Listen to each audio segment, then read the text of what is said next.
नमस्कार। ऐसा लगता है कि जब तक ट्रम्प राष्ट्रपति पद का अपना कार्यभार संभालेंगे तब तक जो वेस्ट है, खासकर यूरोपियन यूनियन देश हैं, वो एक तरीके से युद्ध तीसरा शुरू करवा के ही मानेंगे, क्योंकि लगातार ऐसी चीज़ें हो रही हैं जो कि बिल्कुल भी पीस की तरफ नहीं जा रही। तो रिसेंट अब जॉर्जिया ने मना कर दिया है यूरोपियन यूनियन के साथ बातचीत को, उसने रोक दिया है। उसने कहा है कि मैं अब यूरोपियन यूनियन की मेंबरशिप के लिए कोई बातचीत नहीं करूंगा। 2028 तक उस पर एक तरीके से उसने बैन कर दिया कि इस पर कोई बातचीत नहीं होगी, और कहा है कि जो ये ब्लॉक है ये हमें ब्लैकमेल कर रहा है। वेस्ट के ऊपर लगातार ऐसी एलिगेशन लगती रही हैं, ये कोई नई बात नहीं है।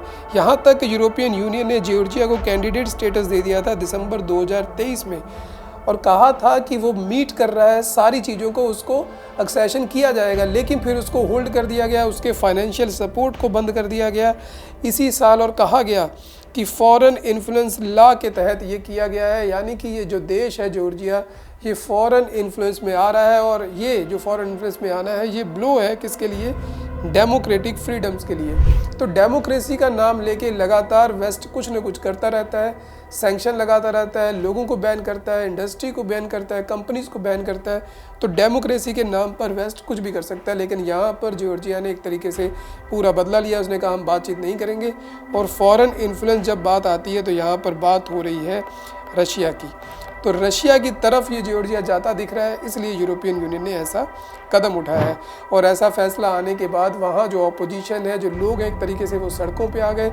उनका कहना है कि मुझे यूरोपियन यूनियन की बिड में जाना है, हमें वहीं पर मेंबरशिप लेनी है। तो एक तरीके से जॉर्जिया है दो भागों में बटा हुआ नज़र आ रहा है। केवल इतना ही नहीं है, इससे अलावा भी बहुत सारी बातें हैं। इलेक्शन में धांधली की बातें तो भारत में भी लगती रहती हैं, इलेक्शन कमीशन के ऊपर आरोप लगते रहते हैं, लेकिन कभी भी ऐसा नहीं होता कि ऑपोजिशन का लीडर जाए और चीफ इलेक्शन कमिश्नर को कोई इंक फेंक दे या उनको गाली दे। इस तरीके का चीज़ नहीं है। हमारा देश एक बहुत बड़ा लोकतांत्रिक देश है, वहाँ पर कुछ चीज़ों को एक कन्वेंशन की तरफ लिया गया है कि ऐसा चलेगा, ठीक हो रहा है, लेकिन जॉर्जिया में ऐसा नहीं है। वहाँ पर जो इलेक्शन चीफ है उसके ऊपर ऑपोजिशन के लीडर ने जाकर इंक फेंक दी, और यहाँ तक कहा जा रहा है कि इलेक्शन जो कमिश्नर थे उनकी आँख को भी नुकसान पहुँची है। और इसके अलावा जो यूरोपियन पार्लियामेंट है उसने फैसला लिया है कि जो जॉर्जिया में इलेक्शन हुआ है ये फ्री नहीं था, नॉट फेयर, और यहाँ पर दोबारा रीरन हो।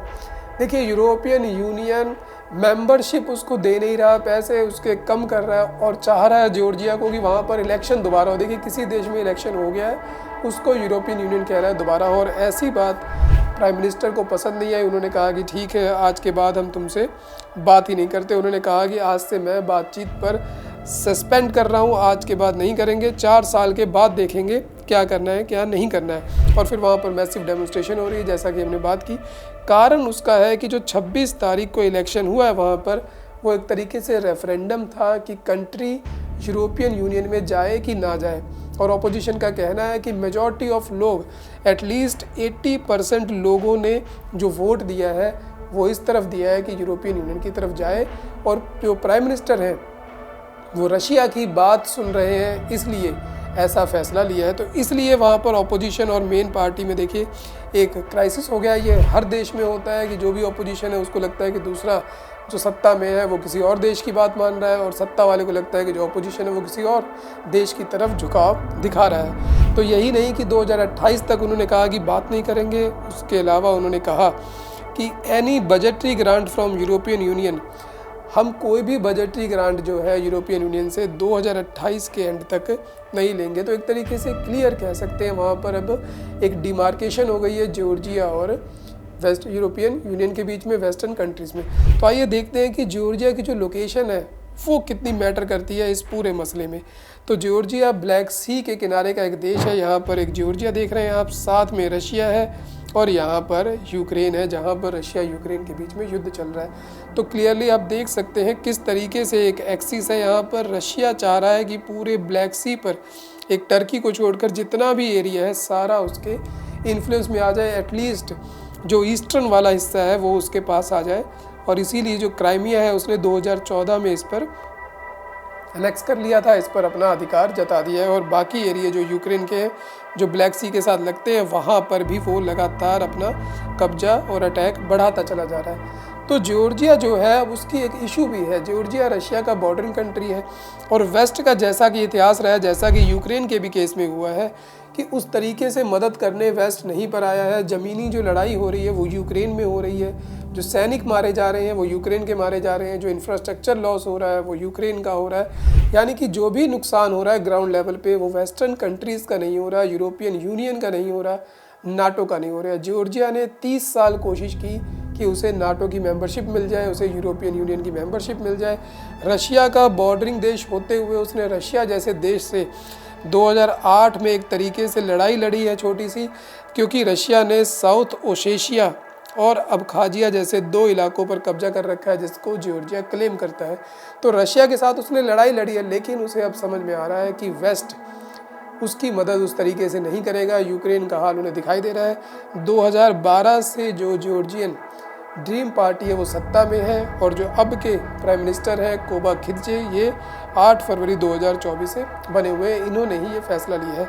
तो जो पूर्व प्रेसिडेंट हैं जॉर्जिया के, उनका भी कहना है कि हम एक बॉर्डरिंग कंट्री हैं और रशिया जब इन्वेड करेगा तो वो हमारे ऊपर करेगा। ग्राउंड का जो लॉस होगा हमारा लॉस होगा, लोगों का लॉस हमारा लॉस होगा, वेस्ट का लॉस नहीं होगा। और जियोपॉलिटिक्स भी यही सिखाती है कि एंशिएंट टाइम से रशिया और जॉर्जिया एक साथ रहे हैं। 1991 तक जॉर्जिया रशिया का जो यूएसएसआर था उसी का पार्ट था। उसके बाद इसने अपने आज़ादी की घोषणा की है। तो अब कुल मिला के ऐसा लग रहा है कि जो झुकाव है जॉर्जिया के वो रशिया की तरफ जा रहा है और वेस्ट एक बार फिर से पीछे हटता हुआ दिखाई दे रहा है। ब्लैक सी से वहाँ पर वेस्ट की जो पोल है वो खुल रही है। जॉर्जिया का कहना है कि वो मदद करने नहीं आएगा। और दूसरा फैक्टर जो है वो इकोनॉमिक भी है। जो जॉर्जिया है वो टॉप वाइन एक्सपोर्टिंग कंट्री है और रिच वाइन मेकिंग हिस्ट्री है इनकी जॉर्जिया की। और जो बहुत ज़्यादा जो इनकी वाइन एक्सपोर्ट होती है, मेन एक्सपोर्ट इनका वाइन का ही है और वो सब है रशिया में। देख सकते हैं $30 मिलियन की जो वाइन है वो एक्सपोर्ट हुई है वहाँ पर 2021 और 2022 के बीच में। और फ्रांस और पोलैंड तो बहुत पीछे हैं। तो इसका मतलब जो मेन जो ट्रेड है वो भी रशिया के साथ है, हिस्ट्री भी रशिया के साथ है, ज्योग्राफी भी रशिया के साथ है, ब्लैक सी के साथ बाउंड्री भी रशिया के साथ शेयर कर रहा है। तो इसलिए जॉर्जिया ने ये फैसला लिया है कि एक बार चेक करते हैं रशिया को भी, क्योंकि युद्ध का समय चल रहा है, कोई पता नहीं कब पुतिन इधर से हमला कर दे। लेकिन जो जॉर्जिया के फॉरेन मिनिस्ट्री के अंदर जो डिप्लोमेट्स काम कर रहे हैं, जो कई दशकों से लगे हुए हैं, उन्होंने कहा है कि ये सही नहीं है, हमें उधर जाना चाहिए। तो देखिए देश जॉर्जिया 2 हिस्सों में एक तरीके से बट गया है कि किधर जाएं किधर ना जाएं। और अब जो सारी गेंद है वो पुतिन के पाले में आ गई एक तरीके से लग रहा है। पुतिन कभी लगता है कि युद्ध को जीत रहे हैं, पुतिन का पलड़ा भारी हो रहा है, कभी लगता है कि शायद यूक्रेन को जो वेस्टर्न मदद मिल रही है उससे पुतिन हल्के पड़ रहे हैं। लेकिन फिर कोई ऐसी बात होती है, लगता है कि पुतिन ने एक और बाजी मार ली है। तो इसके बारे में आपका क्या विचार है कि जॉर्जिया ने जो फैसला लिया है क्या सही है, और किस तरीके से पुतिन जो अपना शिकंजा है वो कसते जा रहे हैं उस पूरे एरिया में जहाँ पर ये जॉर्जिया है, ब्लैक सी वाला, वहाँ पर जो पुतिन है उनकी बढ़त काफ़ी बनती जा रही है। तो मिलेंगे ऐसे ही इन्फॉर्मेटिव वीडियो में। अपने कमेंट लाइक ज़रूर करें। धन्यवाद दोस्तों।